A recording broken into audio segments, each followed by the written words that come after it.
Good morning. It's 9 a.m. on this Friday, 27 degrees, a half hour left here of Daybreak on WGRZ Plus.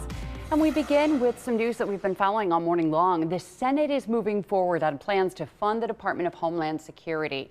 The new deal would fund all of DHS except for ICE and Border Patrol. It comes after a marathon session that stretched into the early morning hours. But leaders on both sides of the aisle are still pointing fingers for the holdup that's lasted for weeks. This long overdue agreement funds TSA, the Coast Guard, FEMA, CISA, strengthens security at the border and the ports of entry, and keeps Americans safe.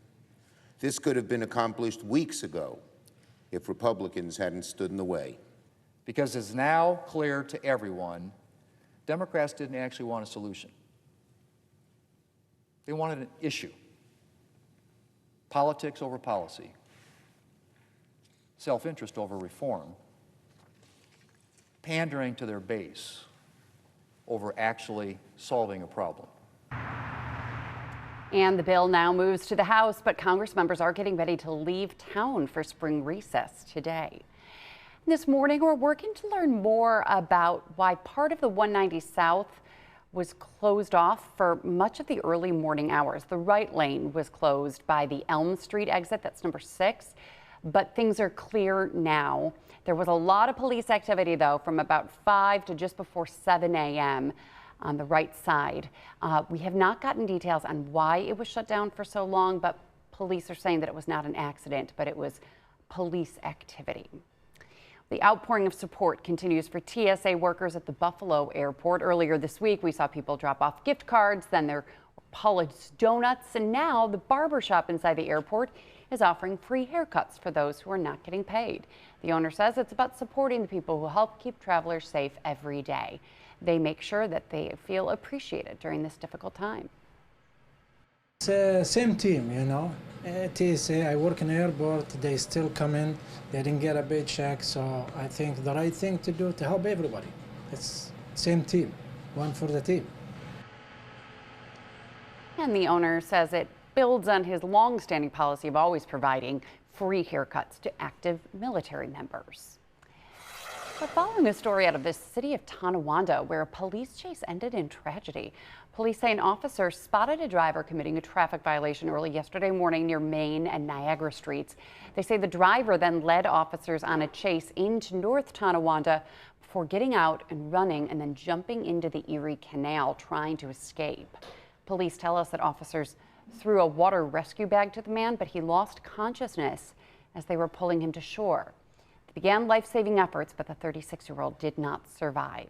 The Erie County DA's office and the State Attorney General's office are now reviewing the case, and the officers involved have been placed on paid administrative leave.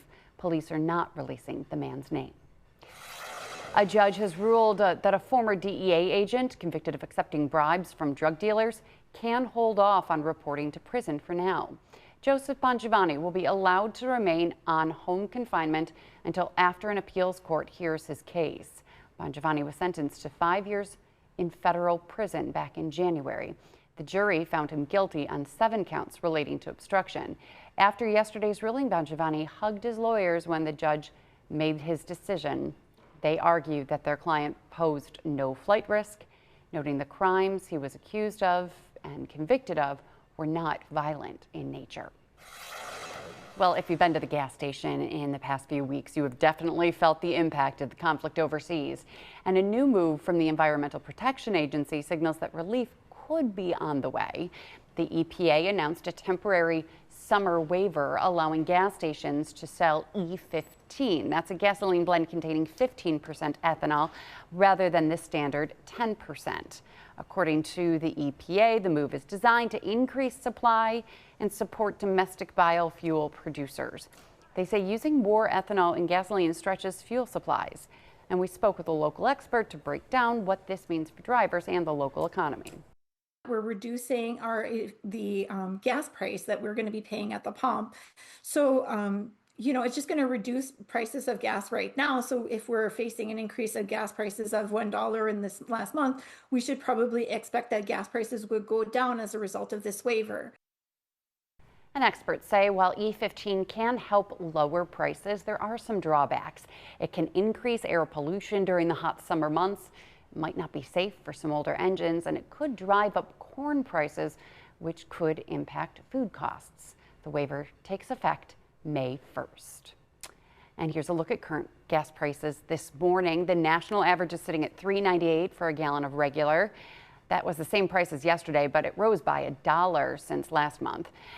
New York State, the gas price is $3.92 this morning, and for the Buffalo region, the current price is $3.90 for a gallon of regular. That's 3 cents higher than yesterday and 84 cents higher than a month ago. A new report is shedding some light on an interesting population trend in Western New York. New data shows that more people are dying than are being born here in Western New York. According to our partners at Buffalo Business First, there are about 3,000 more deaths than births last year. All 8 counties saw population declines, with Erie County losing the most people and Chautauqua County seeing the largest drop by percentage. In total, there were more than 17,000 deaths compared to just over 14,000 births. The region's population is now estimated at just over 1.5 million. More than a dozen projects across Chautauqua County are getting a boost thanks to a new economic development fund. The Chautauqua County Partnership for Economic Growth is awarding more than $217,000 to 13 projects. They span across Jamestown, Dunkirk, Mayville, and several other communities in the county. Some of the largest grants will go toward a kayak launch in Mayville and a trail system in Bemis Point. Officials say the funding is expected to help drive more than $8 million in total investment across the county. Have I ever kayaked? I have. Not well. Okay. But I was a canoe instructor at Sweet Home High School. Really? Canoe club. Really? First I joined it my freshman year, and then apparently I was good enough to become an instructor. Wow. And so we would go camping like down in Pennsylvania. Oh my goodness. And like canoe all weekend long. Canoeing is very different than kayaking, because kayaking, it's just like you're attached. But canoeing, you're always on one side. But I'm always fearing the thing's going to tip over, right? Yes. That was always my thing with canoes. That was part of the training, is that we would have to flip over the canoe, capsize it, and then get it back right-sided and get in the canoe from in the water. Okay, how do you get back in the canoe from in the water? Somebody's got to hold the other side. No. So in a canoe, there are like long beams across it. Right. So you pull yourself up. I would have bruises the entire length of my leg, because then you're pulling yourself up and then flipping yourself over into it. You pull it up to your chest and then kind of lean into it. And then you like flip over like a dead fish. Okay. Flip it over like a what? Like a dead fish. Like a what? A fish. Like you're flipping over. Right. Yeah, physics, when physics are applied to this whole process, it's not easy. Can you imagine watching me do this in the pool at Sweet Home? Well, somebody did. That's where our canoe practices were. Somebody did, and somebody thought enough of it to say, this is canoe gold. This is counselor material right here. Yep. So I missed my graduation party, like graduation party weekend for my senior year, because we went on a canoe trip through like St. Louis and through the middle part of the country. And then we'd sleep in hostels and in like tent camping. Aren't you glad you asked if I had ever been in a kayak? Do you remember when I asked the question about kayaking? Now we're talking about a grad night. Okay, no, I have not really kayaked. That's funny. Well, my grad night ended up in a canoe, and I was nowhere near the water. Just somehow ended up in one. And a slightly different story. Yeah, right. That's what we get into in Daybreak After Dark. That's our next show. Anyway, getting back on track here. The weather is looking cloudy and cold, but it is going to transition to mostly sunny and cold. There's a cloud deck that'll be moving out. Cold returns, clearing skies. Temperatures today only in the 30s. Now, tomorrow the cold lingers, all right? And there will be a little more cloud cover tomorrow, perhaps a couple flurries. And warmer weather, though, on Sunday. That's good news. Damp next week. Temperatures will warm into the 50s and 60s, but I think next week is the week we'll begin, because overnight lows will be like in the 50s. Our lawns are going to begin to germinate. Our grasses are going to begin to grow. Trees will begin to bud a little bit. So maybe more of a spring feel next week, but not the next couple of days where we're only in the 30s. So notice the clouds really slipping south pretty quickly. And that means a mostly sunny day is in the offing, but the cold is here and here to stay for at least 2 days. Here's the latest with Future Look showing the clearing skies. All is good, all is bright, although cold. Tomorrow, we're going to start off really chilly. High temperatures tomorrow morning, Saturday morning, teens to low 20s. With, I can't rule out a couple of flurries or a little snow shower falling out there. Then during the day tomorrow, we'll see kind of a mix of sun and clouds. It will be cool. Yes, look at that.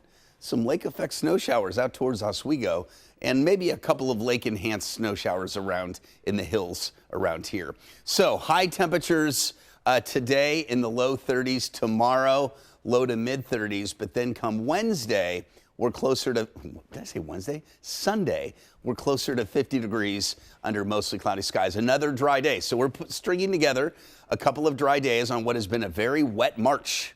It's going to be nice to dry out. We had an inch of rain yesterday. We're going to dry out for a few days. Much colder, skies becoming mostly sunny. Mainly clear and cold tonight, but clouds thicken up a bit towards morning. Still cold tomorrow, partly sunny. Long range forecast. Next week, as I mentioned, 50s and 60s. Pretty good chance of rain showers, though. Tuesday, Wednesday, and even into Thursday. Temperatures a little cooler by the end of next week. Okay, one more water recreation question. Yeah. Have you ever done paddle boarding? Where you stand up. Stand up? It's tremendous exercise. It's really cool. Yeah, it's not easy. You got to keep your balance, but yeah, you get a really good upper body workout. Right. Yeah, I've done it. It's a lot of fun. Yeah.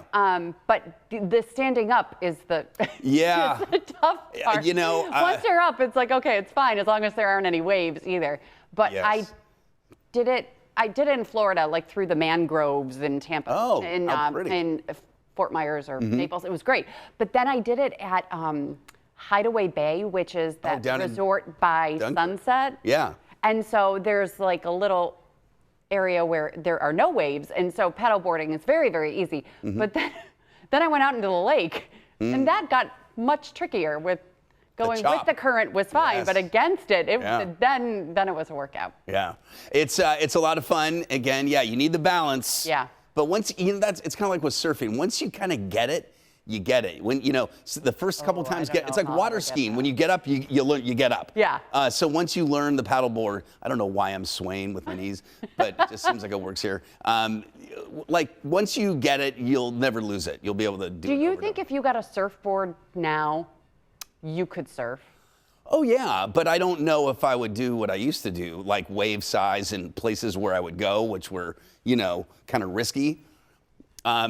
Like, sometimes the best surf spots are the ones where you have a reef and the water could be very shallow. In fact, the reef could be very jaggedy and you don't want to fall. No. But where you get a reef oftentimes is where you get the best wave. Right. So you got to be really careful. But yeah, that kind of surfing, I think those days have passed. Okay. But I think I'd get up, yeah. Are we all envisioning Patrick Hammer as a surfer right now? I was okay. Again, I grew up, everybody I knew surfed, so I was just like everybody else, nobody. It's like your screensaver, your surf picture, so yeah, we've seen it. Yeah, that's actually at a cafe and on the PCH, yeah, Pacific Coast Highway. Anyway. All right, stay with us. We will talk other sports that are not water recreation sports when we come back. Stay with us.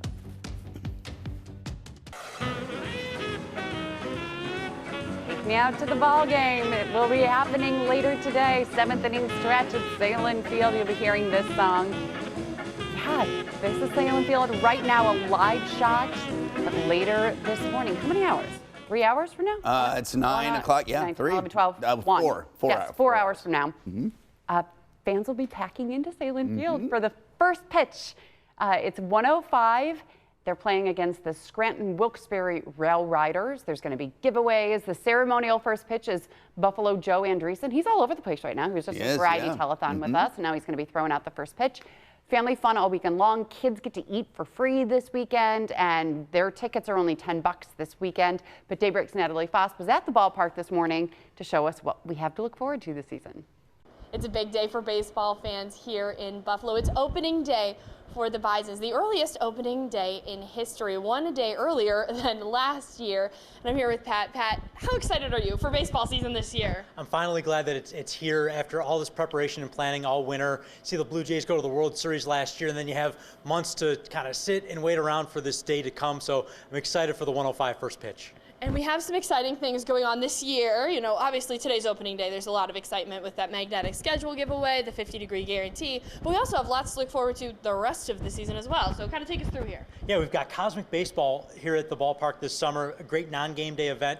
The Bisons are out of town on July 3rd and 4th this year, so what better way to celebrate America 250 with baseball at the ballpark still? So if you haven't been to it before, it's kind of like the Savannah Bananas, but under darkness, where the game will start where there's still a little bit of sunlight out, the game will stop, it gets dark out, they turn the lights off, and the players come out in these fluorescent uniforms. There's black light, and it's a very family-friendly atmosphere. So that's something we're excited about July 3rd and 4th this year, and another non-game day event that fans can come enjoy. And then we also have a couple new partnerships here, these beautiful mugs by Fatty Beer Co. So obviously they're going to be making an appearance, right? Yeah, they're at the Craft Corner this year. So again, the gates open at noon today. If you come out to the ballpark, you can enjoy the first of many happy hours. Many of them you'll enjoy before a Friday night bash, but you can enjoy a craft beer at the Fatty Beer Corner as well, and maybe wash it down with some Crunch Rolls as well. You got the Crunch Roll and the Street Corn Bites that are our new partner in the Crunch Roll here at the ballpark this year. Those Street Corn Bites are kind of calling my name right now, right around this time. Pat, just finish this up with how excited are you for this season? A New Year's always fun, but especially with some of the top prospects in the organization. Last year, the Blue Jays used many of the players that were in Buffalo. About 20 of them that were in the World Series roster were in Buffalo at some point. So hoping that many of those players this year can do the same, and I'm excited to see that happen. Absolutely looking forward to it. Thank you so much, Pat. And if you would like to come out today, there is that 50-degree guarantee. So if you are here in the ballpark and it is not 50 degrees by the time that first pitch is thrown, you can take your ticket for the game today, turn it in for a game a little bit later in the season where it's a little bit warmer. So plenty of opportunities to come out to the ballpark. But today, first pitch is at 1:05. On your side at Salem Field, Natalie Foss, Channel 2 News. It's essentially a buy one, get one free game because we are not hitting 50 degrees. And so, no, not even half and Pat that. did say that you don't even need to stay for the whole game. It's great if you do, but you can stop in, buy your ticket to today's game, and then get a ticket to go to a later game. Pat, by the way, is the voice of the Bisons, and you hear him, call the game, and he's fantastic. The Bandits also have a great voice of the team that's so much fun. So I love getting to know these guys behind the scenes also, and hearing their story. And yeah, the Bisons it's just a great tradition here, and especially on our schedule where we can go to these 1 o'clock games and enjoy the sunshine. And I just can't believe the history, 141 years, my gosh. I know, but to see, as he mentioned, these players playing in the World Series, and Vlad Guerrero Jr., he was on this team for a long time, and then goes off to the Blue Jays and is one of the best players in the MLB. It's fantastic. It's a lot of fun seeing guys who might be, going through rehab and training to get back up to the Blue Jays playing here. Friday night bashes are so much fun with staying a little bit late and seeing the incredible fireworks. And something as simple as like the celery and blue cheese races and retiring celery and how beloved that was. And they still do the races and they have the mascots come out. It's just fun and just like good old fashioned like family bonding. Exactly. I don't know. Love it. Yeah. Season starts now, and what is the championship level though? Do they don't have do they have playoffs in the minor league baseball system? I don't know if they do. Anyway, because you don't really hear like what teams, is there some kind of championship? I've never really known that. I'm going to look that up. I don't know if, of course there's a, first place, second place, third place, but is there a championship? Are there playoffs in minor league baseball? Never know. Okay, divisional format. Okay, cool. Thank you, Milton. Thank you, Milton. for that. Yes, no doubt. Bandits, by the way, they are in a playoff spot right now. There are 4 games left. They play tomorrow against the Saskatchewan Rush, which is the #1 team. The top 8 teams make it into the playoffs for the NLL. So we are crossing our fingers that the Bandits can hold on to a playoff spot in the remaining 4 games. All right, we will take a quick break. Baseball by Gaylord Perry. Wow, that's a throwback. Okay. Gaylord Perry was a pitcher in like the 70s. Wow. All Gary right. Cashman is the singer. Good old Gary Cashman. Love him. Yes. We'll be right back. Oh, it's Terry. Terry is younger brother. Love him too. Well, this is a story near and dear to my heart. If you watch Daybreak, you know I always talk about being the daughter of a volunteer Your firefighter. father was my dad still is an Still active is. member of North Bailey Volunteer Fire Company in Amherst. Amherst has 8 different volunteer fire companies, and North Bailey is one of them. So I grew up at the fire hall. All of the firefighters are like aunt and uncle to me. Right, that's You know, great. Uncle Tim and Aunt Barb, those are my godparents, and they were in the fire company. Everyone who I babysat was a child of someone in the fire company, and now they have children of their own. And I take Elliot to all of the firefighter parties and things. It's more of like a family, but it's a volunteer system. And the problem is that volunteers just, there are so many more requirements now to be a volunteer firefighter, the training that goes into it, the time that you need to devote to it. It's hard to keep volunteers. Sure. To retain them. First is the recruitment, but then the retainment. So now they're trying to give a little bit more incentives. And so there is a law that's being pushed right now to help with recruitment and retention. According to the Firefighters Association of the State of New York, more than 90% of the state's fire departments are run by volunteers. But this new law, if passed, would allow volunteers to receive stipends for more than just training. Right now, they can get paid while they train. But something that fire officials say would entice people to sign up and stay is having a stipend for more than just training. Instead of bagging groceries at the grocery store as a second job, maybe they'll decide to work at the firehouse for that nominal compensation because they love what they do, volunteering their time to assist their community. And the new bill would also allow reimbursement of travel expenses for volunteers responding to emergency calls. If passed, individual fire districts would have the option of whether or not to implement that law. But yes, so it takes so much time to train, but it's so rewarding. I mean, you are helping your neighbors when there's a car crash, a fire, obviously, a first aid call. Your neighbors are jumping in to their cars to go to the fire station, get in a truck or get in an ambulance, and then go and help you.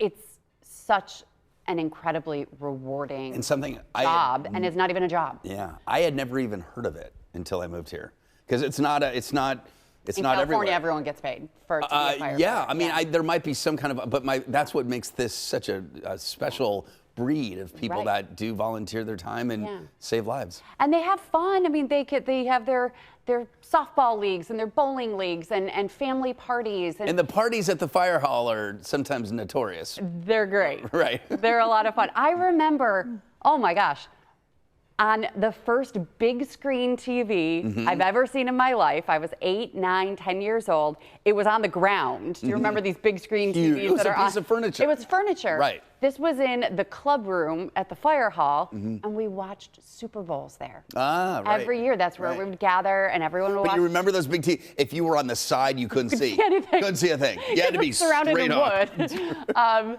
So I just have so many memories of like sitting on Santa's lap and the Easter Bunny, and now I take Elliot to the Halloween parties still at the fire hall.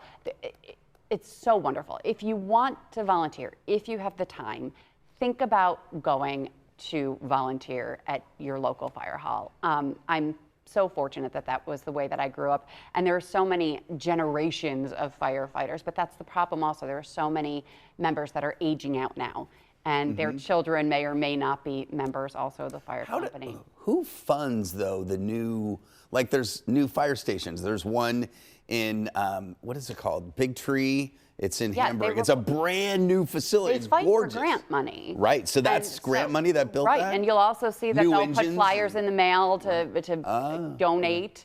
They'll fill the boot drives, but it's a lot. That's what the, Yeah, but it's a lot of, you know, local, state, and government funding, Okay, federal funding to go to these volunteer fire companies. So give if you can, whether it's time or money, and support your local volunteer fire company. Okay, finally, weekend weather. 30 seconds left. Not bad. A little chilly, but usable time. A lot of our weekends have had like one day with rain. Last weekend, of course, it rained on Sunday. This weekend will be dry, on the cool side. Sunday, a little warmer than Saturday, but yeah, cold, but lots of usable time outside. Okay. Sabres tonight at home, Bandits tomorrow, and of course, the Bisons back for the season. Enjoy your weekend, everybody.